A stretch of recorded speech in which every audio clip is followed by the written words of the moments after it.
प्रचार की मियाद खत्म होते ही संघ की शरण में बीजेपी। संघ मुख्यालय पर बीजेपी अध्यक्ष राजनाथ सिंह और संघ नेताओं से मुलाकात हुई। 2 घंटे तक चली संघ प्रमुख और बीजेपी अध्यक्ष राजनाथ सिंह के बीच चर्चा। चुनाव के बाद की रणनीति पर हुई चर्चा। सुरेश सोनी और भैयाजी जोशी से हुई राजनाथ सिंह की मुलाकात। संघ प्रमुख मोहन भागवत नहीं हुए मुलाकात में शामिल।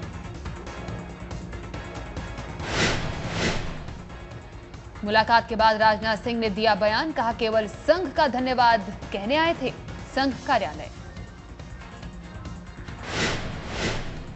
करीब 10:30 बजे संघ मुख्यालय पहुंचे थे राजनाथ सिंह। करीब 12:30 बजे तक चली संघ नेताओं से मुलाकात।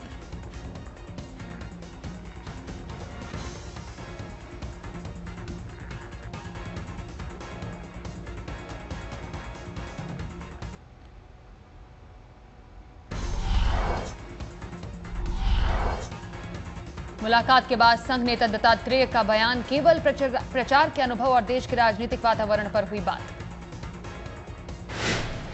देश भर के अच्छे वातावरण है।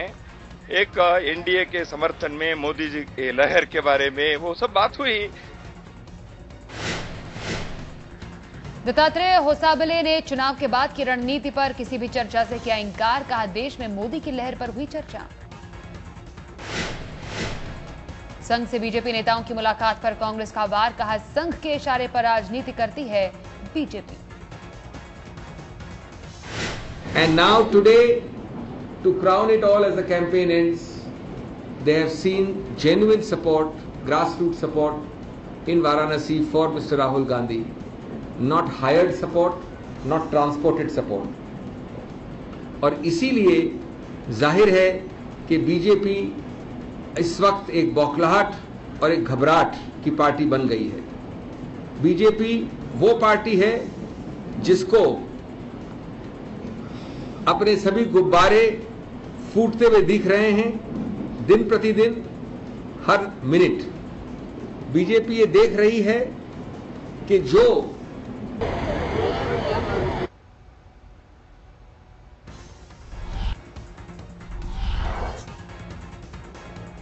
शनिवार को नरेंद्र मोदी ने भी की थी मोहन भागवत से संघ मुख्यालय में मुलाकात। करीब 2 घंटे तक चली थी मुलाकात।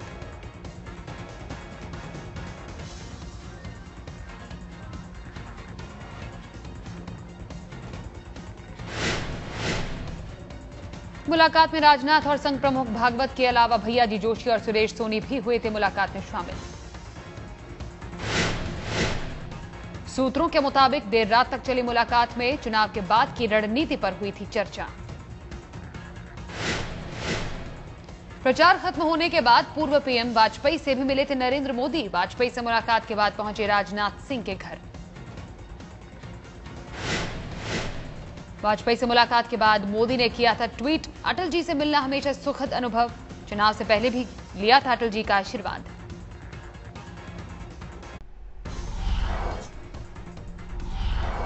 प्रचार के बाद मोदी ने लिखा ब्लॉग, बताया अद्भुत था चुनाव प्रचार का अनुभव। मोदी ने ब्लॉग में किया दावा, देश भर में 3 लाख किलोमीटर से ज्यादा की यात्रा की। मोदी ने लिखा, पूरे देश में किए 5800 से ज्यादा रैली और कार्यक्रम, हर हिस्से तक पहुंचने की कोशिश। ब्लॉग में मोदी ने किया 3D रैली और चाय चर्चा का जिक्र। बताया, चाय चर्चा के दौरान देश के 4000 स्थानों से जुड़े। मोदी के मुताबिक 12 राउंड की 3D रैली के दौरान वो देश में 1350 स्थानों से जुड़े। मोदी ने मां वैष्णो देवी का दर्शन कर की थी चुनाव अभियान की शुरुआत। 26 मार्च को वैष्णो देवी का दर्शन करने पहुंचे थे मोदी। मोदी ने लिखा, साल 2014 के चुनाव प्रचार के दौरान की 440 रैली। 10 मार्च को यूपी के बलिया में किया आखिरी चुनावी सभा। कल होगा आखिरी और 9वें चरण का मतदान। 3 राज्यों की 41 सीटों पर कल डाले जाएंगे वोट। आखिरी चरण में यूपी की 18, पश्चिम बंगाल की 17 और बिहार की 6 सीटों पर होगी वोटिंग। दांव पर कई दिग्गजों की किस्मत। कल वाराणसी में भी डाले जाएंगे वोट। बीजेपी के पीएम उम्मीदवार नरेंद्र मोदी, केजरीवाल और कांग्रेस के अजय राय के बीच है मुकाबला।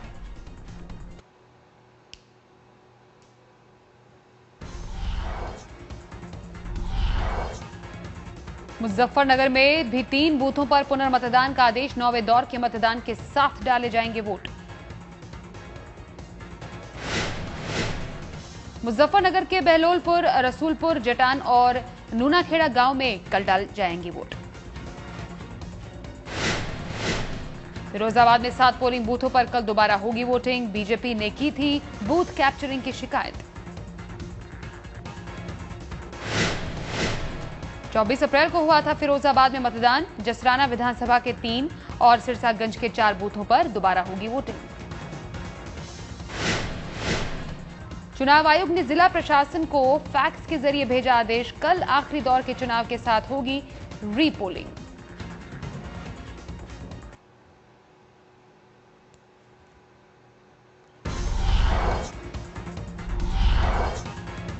राजनाथ की संघ नेताओं से मुलाकात पर राशिद अलवी ने भी साधा निशाना। कहा, बीजेपी नेताओं में फैसला लेने की योग्यता नहीं। आज एक बार फिर ये बात साबित होती है, जो बात हम कहते थे कि भारतीय जनता पार्टी के फैसले आरएसएस करता। एसपी नेता आजम खान ने फिर किया चुनाव आयोग पर हमला। पूरे लोकसभा चुनावों को बताया असंवैधानिक। आज हमारा कहना यह है कि देश में होने वाला चुनाव असंवैधानिक है। आजम खान ने खुद के भाषण पर लगी पाबंदी पर एक बार फिर किया जिक्र। कहा, आयोग बताए अमित शाह पर लगी पाबंदी किस आधार पर हटाई गई।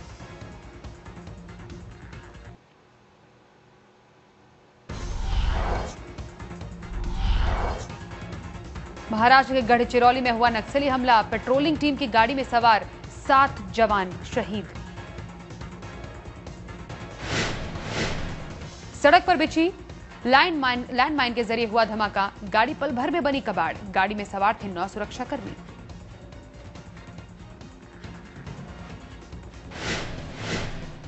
हमले में 7 सुरक्षाकर्मी हुए शहीद। इलाज के 2 जवानों को नागपुर के अस्पताल में कराया गया भर्ती। घायल दोनों जवानों की हालत बेहद नाजुक। सुबह करीब 10 बजे हुआ था हमला।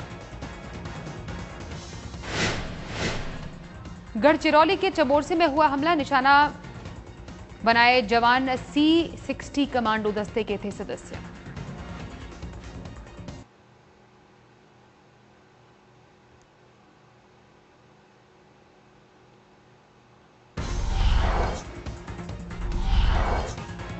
वाराणसी में पुलिस ने निकाला मार्च। आम लोगों को निर्भीक होकर वोट डालने का दिया संदेश।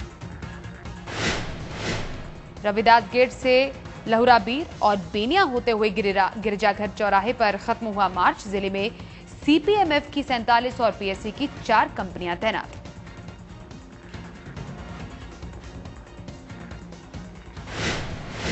आज हम पूरे नगर क्षेत्र ये फ्लैग मार्च निकालेंगे, जिससे कि जनता को ये संदेश देंगे कि पूरी तरह से हम लोग तैयार हैं। हमारी अर्ध पैरा मिलिट्री फोर्स जो सेंटर से आई हुई है और जो हमारी स्टेट की फोर्स है, सारी फोर्स बिल्कुल सकुशल, शांतिपूर्ण और निष्पक्ष चुनाव कराने के लिए उनके साथ में है। कड़ी सुरक्षा के बीच काशी में होगी वोटिंग। बीजेपी के पीएम उम्मीदवार नरेंद्र मोदी हैं काशी से उम्मीदवार। आम आदमी पार्टी के केजरीवाल और कांग्रेस के अजय राय समेत कुल 44 उम्मीदवार आजमा रहे हैं काशी से किस्मत।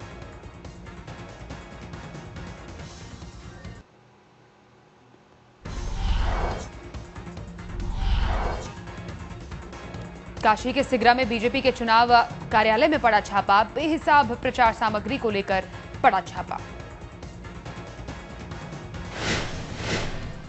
सिगरा में बीजेपी के दफ्तर पर पड़े छापे का बीजेपी कार्यकर्ताओं ने किया जमकर विरोध।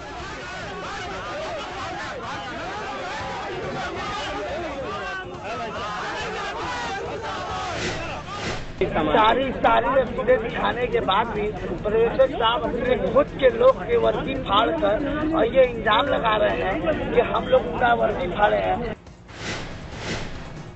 बीजेपी प्रवक्ता मीनाक्षी लेखी ने प्रेस कॉन्फ्रेंस कर चुनाव आयोग से पूछा, केवल बीजेपी के दफ्तर पर ही क्यों हुई छापेमारी। ये सब जो है, मैं सिर्फ यही कहना चाहूंगी कि दिल्ली में, नई दिल्ली क्षेत्र में आता है भारतीय जनता पार्टी का मेन ऑफिस 11 शोका रोड।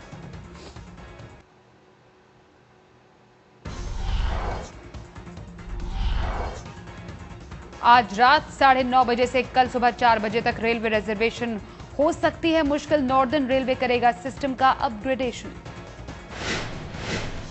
कुछ घंटों के लिए बंद हो जाएगा रेलवे का सर्वर। न कंप्यूटराइज्ड रिजर्वेशन हो पाएगा, न हेल्पलाइन से मिल पाएगी कोई जानकारी। गोरखपुर की सड़कों पर होमगार्ड्स ने किया प्रदर्शन। चुनाव के दौरान अमेठी में तैनाती का भुगतान न मिलने का विरोध।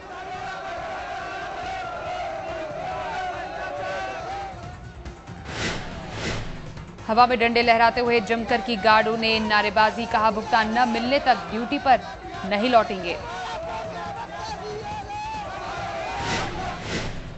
यूपी के सनौली में लगी भारत नेपाल सीमा वोटिंग तक सील। सुरक्षा कारणों से सीमा सील करने का फैसला।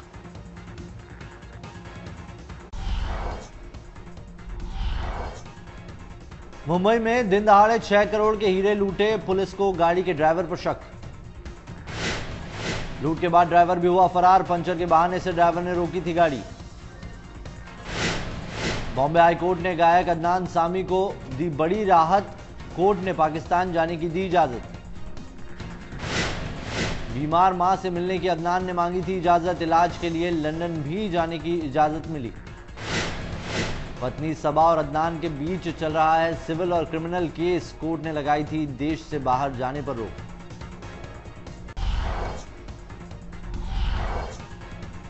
सिलीगुड़ी में चिटफंड निवेशकों ने निकाली रैली, ममता बनर्जी से की जांच में सहयोग की मांग। शारदा चिटफंड घोटाले में फंसा है निवेशकों का सैकड़ों करोड़ों रुपया, सुप्रीम कोर्ट ने सीबीआई को सौंपी है जांच। टीएमसी के कुछ नेता भी हैं घोटाले में आरोपी, रैली निकालकर ममता बनर्जी से घोटाले की निष्पक्ष जांच में सहयोग की अपील।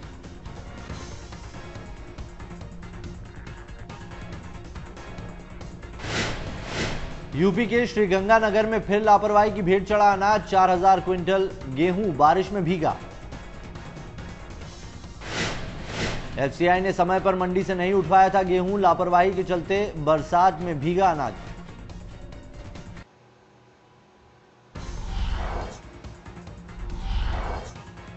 एमपी के खरगोन में बी फार्मा की छात्रा के साथ दरिंदगी, गैंगरेप का विरोध करने पर जिंदा जलाया।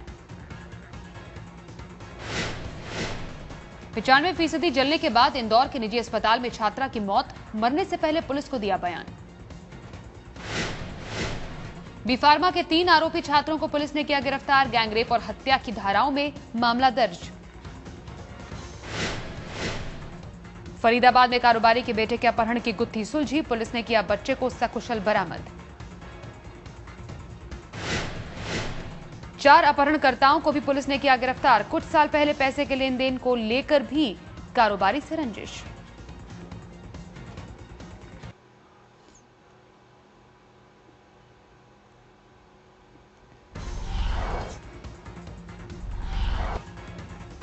आईपीएल सीजन 7 में आज पंजाब का मुकाबला कोलकाता से, कटक में खेला जा रहा है मुकाबला।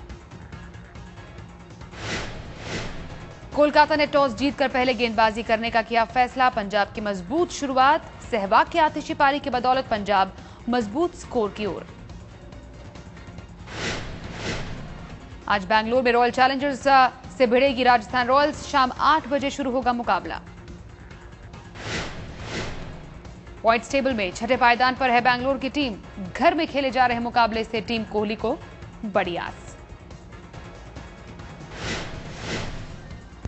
आईपीएल फाइनल का वेन्यू बदला गया, मुंबई की जगह बेंगलुरु में खेला जाएगा सीजन 7 का फाइनल।